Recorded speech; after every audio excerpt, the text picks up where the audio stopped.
Okay, isang mapagpalang araw mga kateknisyan, mga kadaway, mga kamaster. Meron po tayo ditong repair na amplifier. Ito po ay concert. So 502 AB502 po ito. So testing natin para malaman natin kung anong issue nito. So ito, nakakabit na yung speaker natin. Bali, saksak po natin.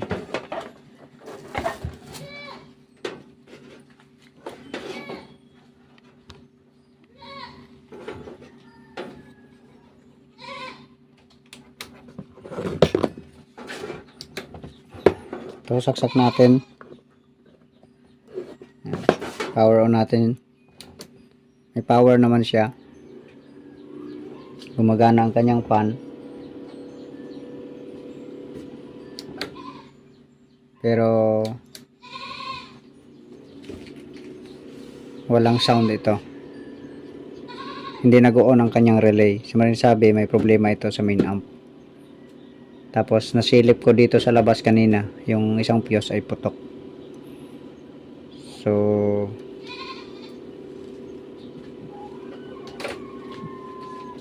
lang, hanap lang ako ng cord na panglagay sa likod. Ito, bale may pang input tayo. So naka-on ang amplifier, volume natin. Tapos naka CD-BCD ang settings, ganoon din ang kinabitan natin sa likod. Touch natin, so wala. Testing natin sa mic.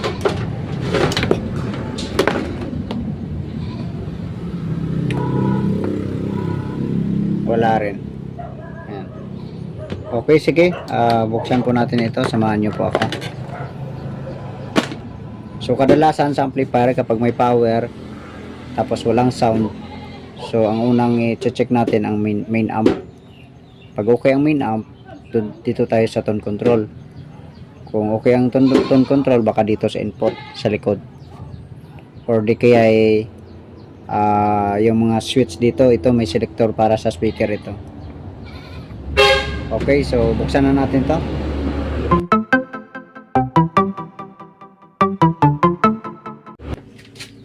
Okay, ito na buksan na natin. So ayan yung kanyang fuse. Bali nakaranas na pala ito ng repair. Ito ang kanyang fuse. Putok yung isa. Bali ginamperan lang yung dati. So putok ang isang fuse. Pero parang ano naman. Ayun. So putok nga. Ito yung capacitor isa, lobo rin. Ayan oh. Mahalata nyo talaga oh. Ito pantay pa. Ito rin ano rin dito, putok na rin yung isang capacitor. So pag ganito, automatic na main amp ang may problema. Kaya kailangan nating i-trace kung saan ang may sira dito sa maaring left or right na channel. So malamang baka dito sa kabila ang may sira. So tanggalin muna natin to. Ito natanggal na natin. So sa pagtanggal pala nito, kailangan kapag hindi po natin pamilyar ang mga sakit, ay pwede na naman na markingan, lagyan ng marking ng pentel pen or kung anong available nyo dyan, para sa pagbalik ay madali lang at sa madaling sabi hindi magkamali. Pero kung pamilyar mo naman, ay hindi mo na kailangan yun. Kung kabisado mo naman ng mga sakit dito, mga supply sa gaya nito, ito yung supply sa main amp. Ito naman ang supply dito sa ano nya. Minsan dito kumukuha ang relay, minsan naman dito kumukuha ang relay. So ito para ito sa tone control nya. Bale may regulator pang dinaanan. Tapos tama ba? Okay, tapos ito naman, itong isa na to, tingnan ko lang kasi ito,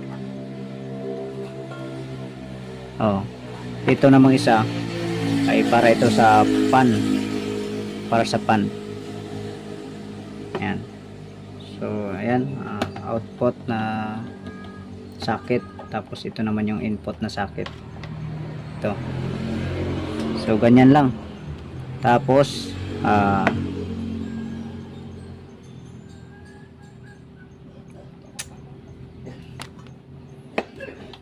subukan natin i-check dito para mas ano na natin.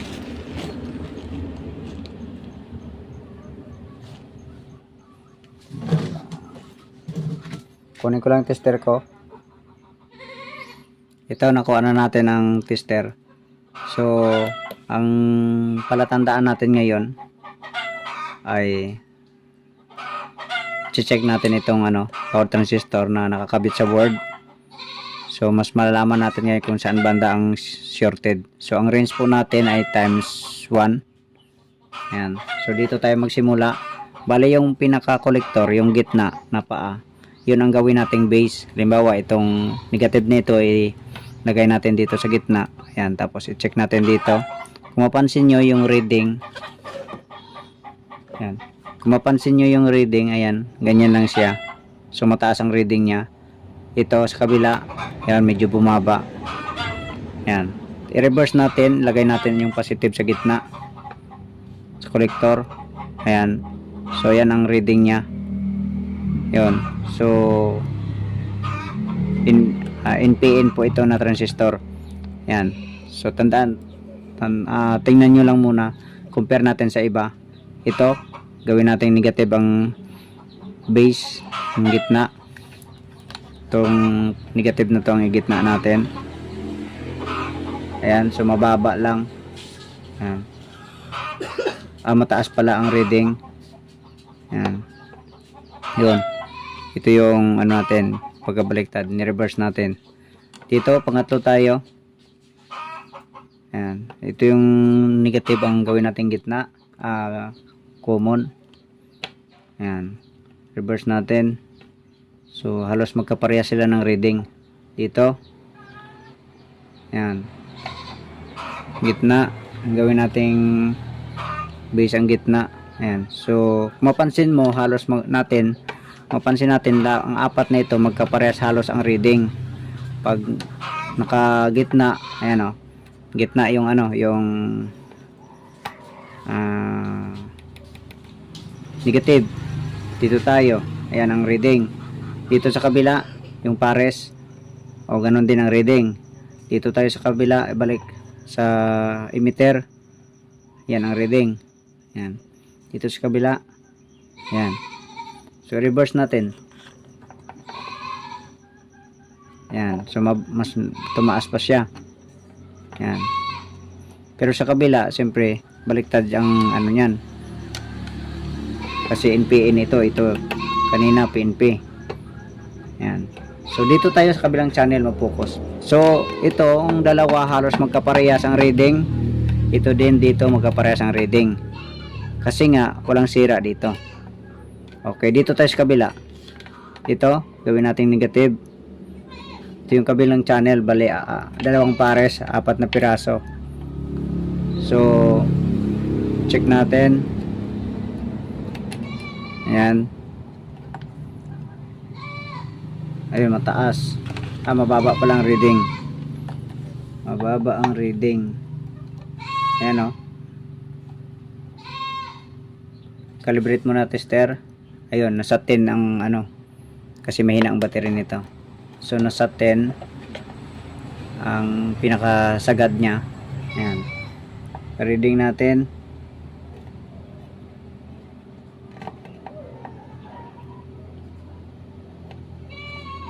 Ayan mataas, mababa. Halos shorted na. Ayan, i-reverse natin. Gawin natin common ang positive. Ayan, so parehas ang reading. Parehas ang reading. Dito sa kasunod niya, kapares. Ayan. Baliktarin natin. Ayan, so parehas talaga ang reading. Sa kabila, yung NPN. Yun, so magkaiba. Yan. Magkaiba. Parang kapareha siya dito. Yung isa. Ayun. So, sa palagay ko ngayon, habang nakakabit pa lang sa board, ito na yung dalawang sira ang na-confirm natin sa power transistor. So, dito, i-check pa natin yan yung bali 6 na piraso na to na transistor. Tapos yung resistor, mas magandang i-check na rin ito lahat. Kasi nga, kung may abnormal pa dyan o may sira pa, pwede pang madamay ang ibang mga pinalit nating bago. Kasi ganyan ang amplifier. Meron na pag mag-abnormal ang bias, tapos mas pwede pang masira. So depende din naman, kahit sa bias lang tayo nakabase, kasi pwede nating tanggalin ito lahat na power transistor. So kung nasa bias tayo nakabase, minsan kasi parang normal sa bias, pero pag sinalpak mo na yung power transistor, doon na siya manginit. Kaya kailangan natin na isa-isahin talaga, i-check. Yung madalas lang naman dyan na nakakonect sa ano, yung mga matrabaho na resistor, pwede rin yan lang ang i-check. Pero ako, chinecheck ko na yung sa isang channel mismo. Okay, so maganda nito para mas safety, hindi tayo masiraan ng power transistor, tanggalin ito lahat. Or di kaya ihang lang natin ang kanyang resistor at saka yung base, yung sa base na koneksyon. Yan. So tanggalin ko lang muna yan. Ito, bali ang ginawa muna natin ay inangat natin ang bawat paa. So base at saka emitter ang inangat natin.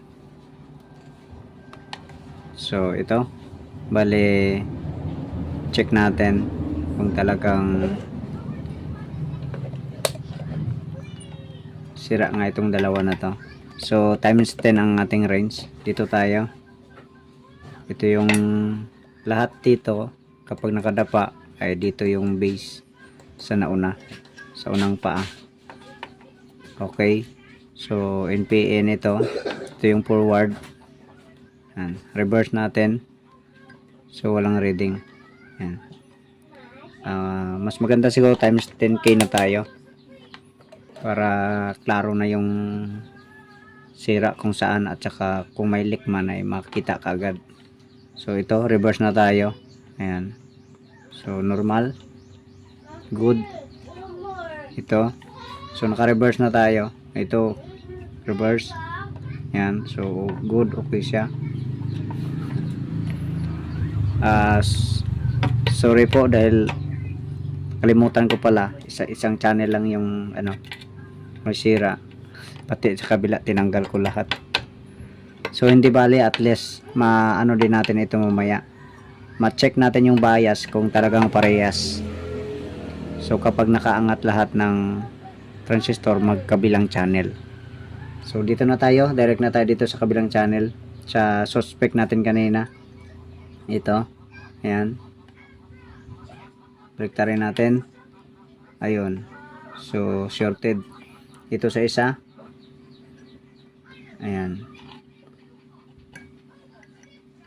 so okay yung isa. Ayan, so okay itong isa. Ito yung forward, reverse natin, walang reading. So ito lang yung sira. Ayan. So balik kanina, suspect natin itong dalawang sira. So parehas ang reading nila kasi nga nakaparallel yan sila. Ang collector at saka yung emitter nakaparallel, kaya madadamay talaga habang nakakonect pa sa board.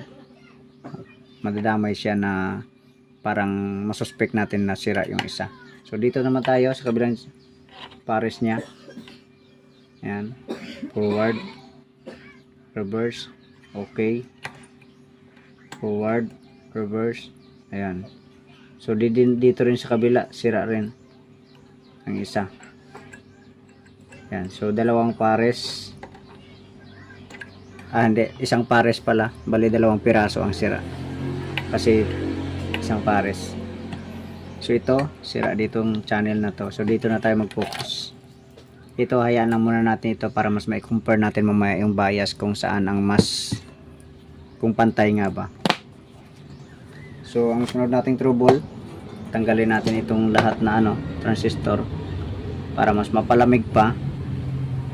At saka pag lumamig na, kasi pag tanggal natin dyan, mainit pa yan kasi hinangin. So pag tinanggal na, mainit pa yan. So pinapalamig natin bago natin i-check. Kasi bago natin malaman kung may leak ang pyesa ay kapag lumamig na. Pag mainit pa, hindi mahalata, hindi makita yung leak. So bali 4, 5, 6, 7, bali 8, damay na natin ito para ito sa detect ng na papuntang relay. So i-check natin yan, yung mga transistor na yan, tanggalin natin muna yan. So may mga naman dito, part number naman dito sa board na naka-indicate, at saka may data pala dito sa sa board na nakadikit, tapos meron ng part number naman yung mga bawat mga piyesa. So tanggalin na natin. Ito bale pinaghang natin lahat ng resistor. Tapos na-check na rin natin ito. Tester na rin natin pero wala mang nakitang sira tayo. So lahat naman ay good. Tapos dito yung mga transistor niya, tinanggal natin lahat, yung mga driver at saka yung mga pre-driver.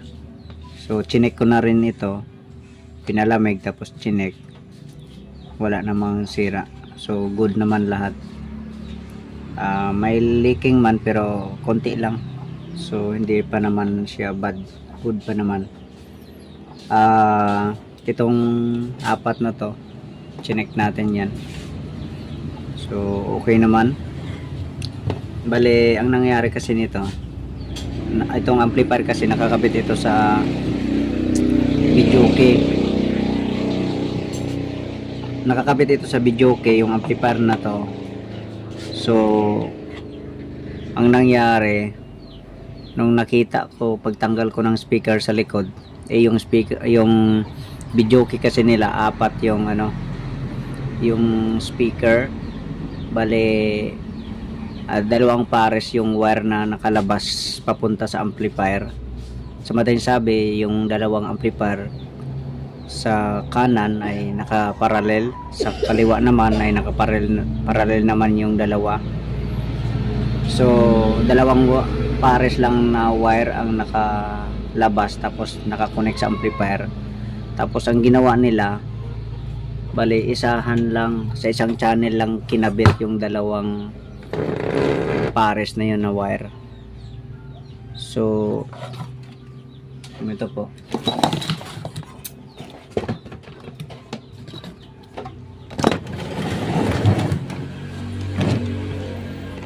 bali dito lang nila kinabit lahat yung 2 pares na yun na wire. Sa madaling sabi, sa isang channel 4 ka speaker ang nakakabit. So yun ang dahilan kaya nasira itong amplifier na to. Kaya malamang kaya nasira yun dahil sa overheat. Pero bakit walang nadamay ng mga ibang transistor? Kasi nga isa rin sa dahilan na kung bakit wala na siyang dinamay, dahil nung ni-repair ng yung unang nag-repair nito, putok ang isang fuse pero hindi na niya pinalitan, bale nag-jumper na lang siya. So in-estimate na lang yung nailagay na wire, maaring nasa lang to, mga 5 amperes lang. So pumutok ka agad, open ka agad ang connection. So pumutok agad kaya wala na siyang dinamay na iba na mga piyesa. So overheat ang nangyari. Okay, so i-check natin yung mga fuse kung good pa yung isa. times 1 ang reading natin. Ito yung open kanina, yung putol. Itong isa, ayan, so may connection pa yung isa. So ito, bali papalitan din natin ito na lumubo na to. Itong ano, binalatan ko yung filter capacitor nya. Bali yung isa maganda yung pagka manufactured. Bali nilagyan ng press dito. Diniinan ng ano para hindi siya basta-basta lumubo. Ito pero hindi pa naman ito malala. Hindi pa naman ito malala. Kumbaga ano pa siya, close pa naman dito. Isang kasi yung putok dito pag lumubo, ito talagang ano niya, yung pinaka-line niya na ito, pinaka-line na ay may butas na. Yun ang delikado. So ito okay pa naman. So ibalik natin ang mga koneksyon. Itong papalitan, ito lang ang papalitan natin. Tapos itong power transistor ng dalawa, isang pares. Okay, so ibalik na natin to. Ito na pangbalik na natin yung mga piyesa. Ito napalitan na rin natin. Tulobo na ang fuse, bali nag-jumper na lang din tayo. So in-estimate lang natin na hindi aabot, hindi susobra sa 10 amperes. Okay lang na bumaba siya konti, huwag lang tumaas. Okay, so kabit natin ang main supply. Tapos mag-check ano tayo, check tayo ng bias.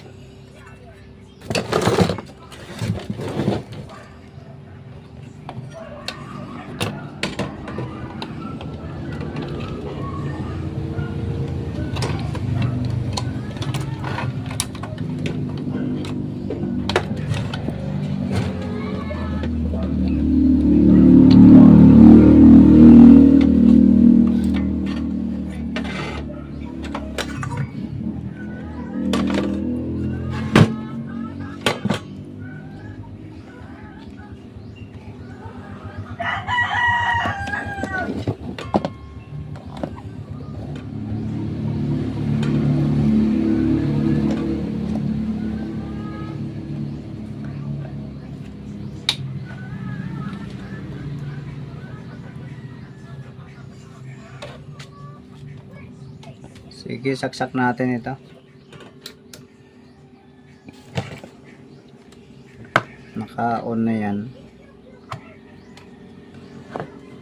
Okay. Dito na tayo mag-abang sa base emitter.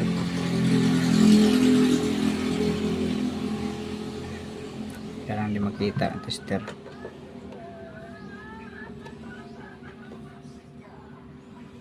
Saksak natin. Ayun, 0.5 ups, 0.3.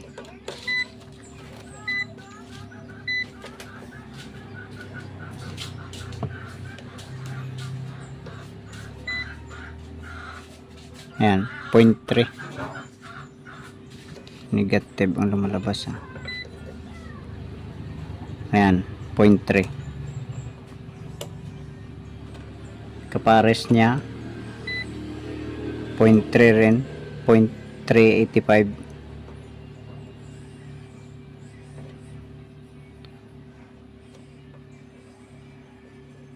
.389. So tumataas kasi yan habang umiinit hanggang sa masagad niya. So parehas ang bias niya, bale sa isang channel pa lang yan. Dito tayo sa kabilang channel.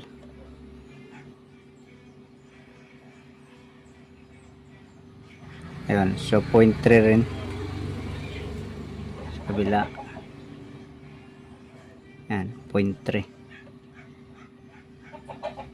Ayan. So yun ang talaga ang dahilan nito, bali nag-overheat siya. Kaya masira yung ano, power transistor. So ibabalik na natin yung mga good na power transistor at saka palitan natin yung sira.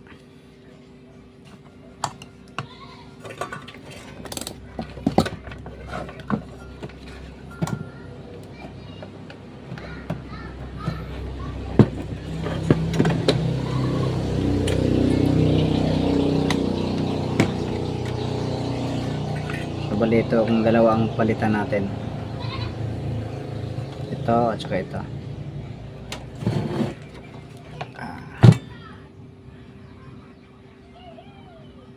Kaya ito na pangpalitan na natin ang mga piyesa. So ito yung dalawa na palitan na natin ito. Ito yung maliit na kapasitor. Tapos buti na lang at na sinubukan kong tanggalin itong lobo na to na kapasitor. Tapos inalog po natin. Umaalog na. So hindi na talaga siya pwede. Delikado na. Tapos ito sinubukan ko rin tinanggal, baka umaalog na rin. So kung tingnan natin dito, okay pa ang kanyang mukha, pero ang kanyang itsura, pero umaalog na rin ito.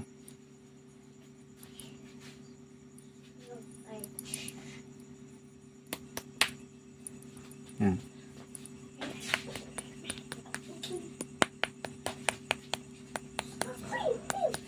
Umaalog na siya.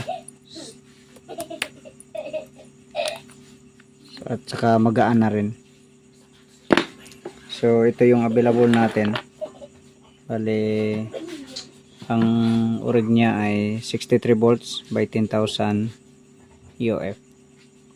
So ang available natin ay 80 volts by 10,000 UF. So mas maganda ito kaysa dito. So ang kanyang brand sa niya dati ay KMH.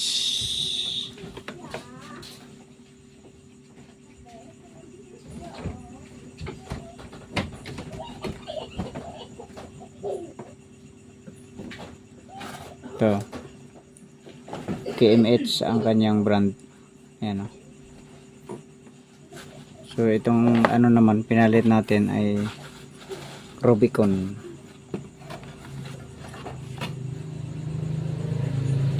Ayan. So Rubicon ang ating pinalit. Sige, testing natin ito kung normal ang parehas ang bias kabilaan na channel kapag may power transistor na. Ang kanyang relay na lusaw na, pero okay pa naman siguro to.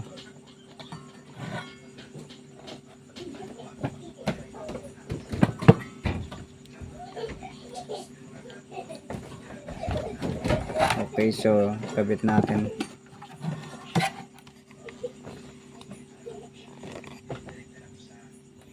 Bale, ito lang muna ang kabit natin.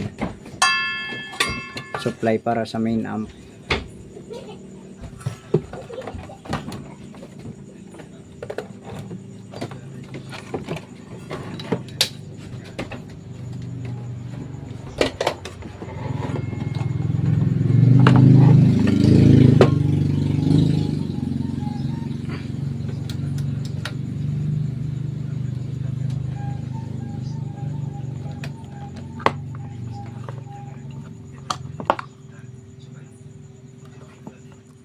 So saksak na natin.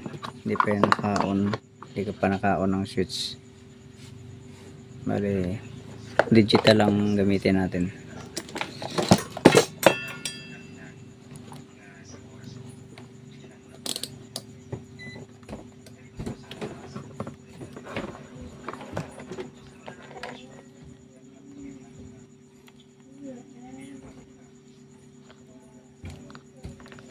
On natin.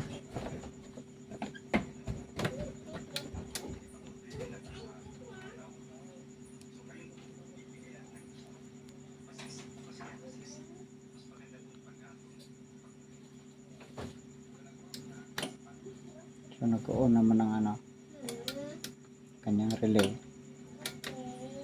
Sukatin natin. 0.3.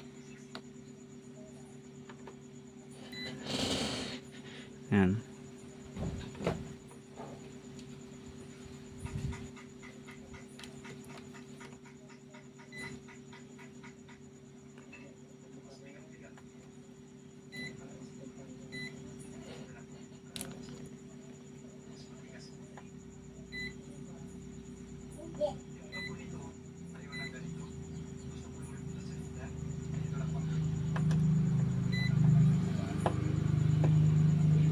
So parehas naman, pantay naman ang bias.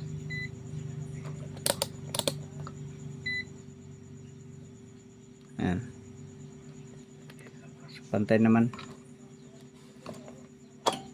Ayan. Lumagatok ang kanyang relay.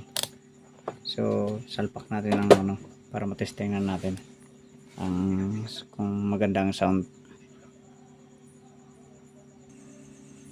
Ito bale nakakabit ng kanyang ano speaker sa likod, tapos kabitan natin ng input.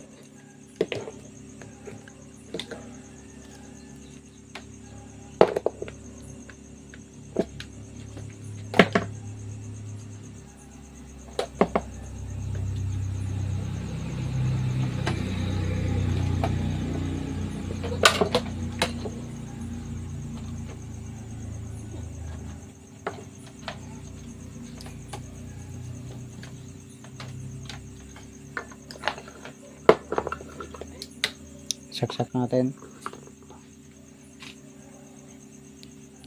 power on natin.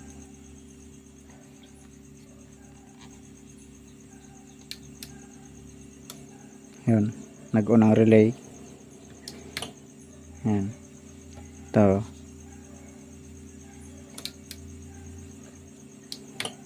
Yan, okay, touch natin dito.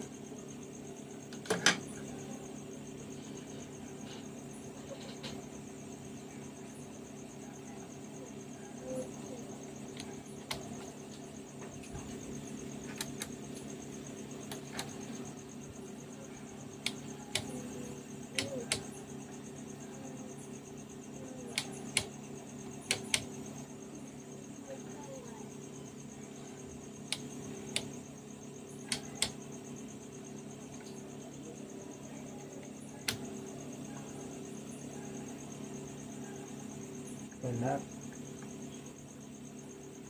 Wala tayo. Wala rin.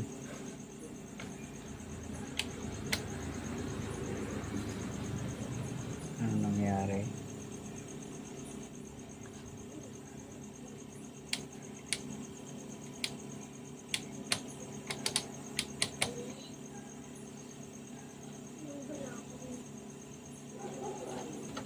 Check muna natin itong speaker natin.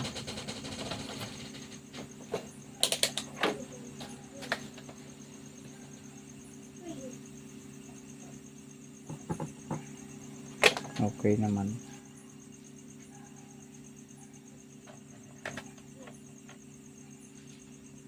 Lipat natin sa kabilang channel.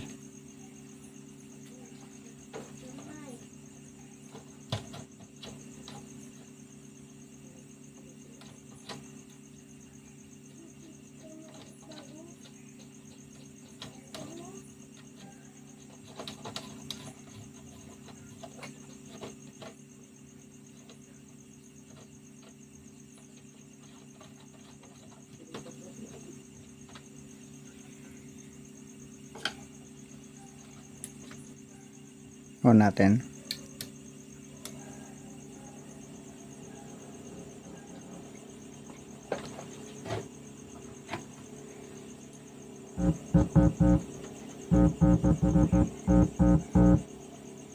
So siguro ang sa kabilang channel ay yung ano, ayaw mag-connect ng sa relay kasi nasunog yung kanina.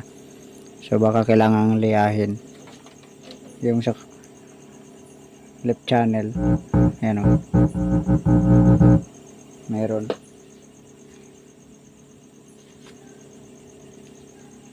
Sa kunang wala, sa right.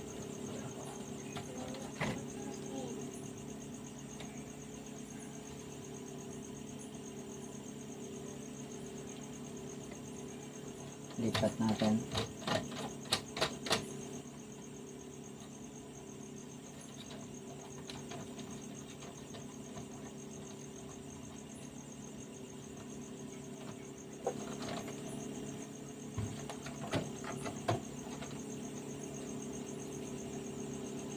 So wala, pero check natin dito sa ano, sa resistor. Gamitan natin ng tester. I-ground natin yung negative.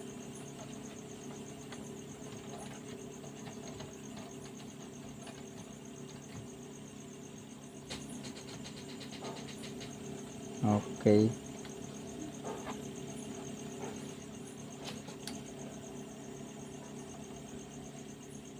Dito tayo. Ayun, meron oh.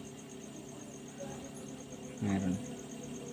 Pag i-touch ko dito, ano,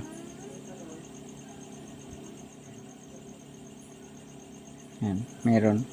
Sa kabila wala yan kasi sa kabila nakakabit yung ano, itong input. So sa relay yan, o baka open ang jumper. So i-trace muna natin. Bali tinanggal natin yung relay, tsaka nilinis natin kasi sobrang itim, kaya wala, hindi siya makaano ng connection. So ito okay na to.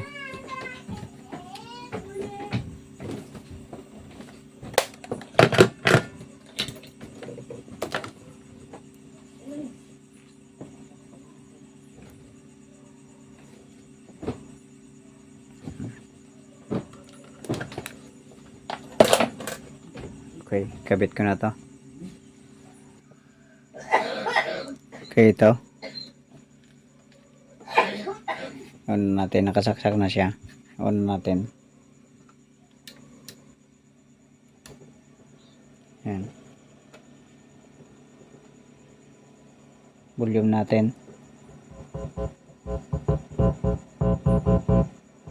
Yan. So, nasa right yan na channel. Lipat natin sa kabila. Sa left.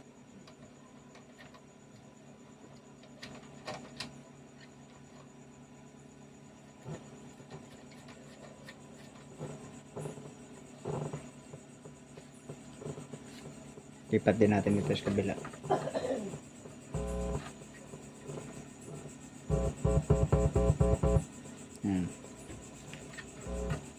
Check natin yung mic.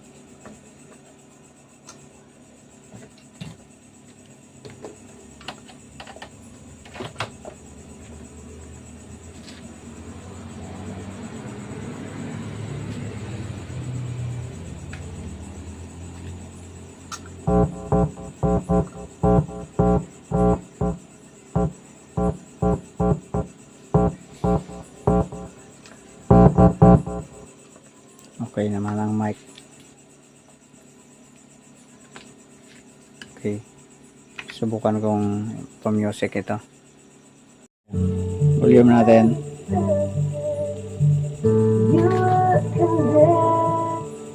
Lipat natin sa kabilang channel.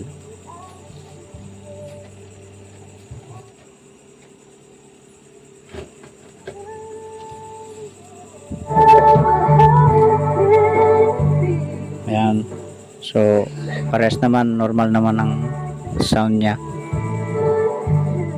Speaker lang natin ang medyo may ano, may sayad ang kanyang voice coil. Kaya medyo pag mahina hindi halata na may sayad ang voice coil. So, okay na to. So, So takpan na natin ito. Okay, so ganun lang. Nandito na lang video natin. God bless po sa inyong lahat.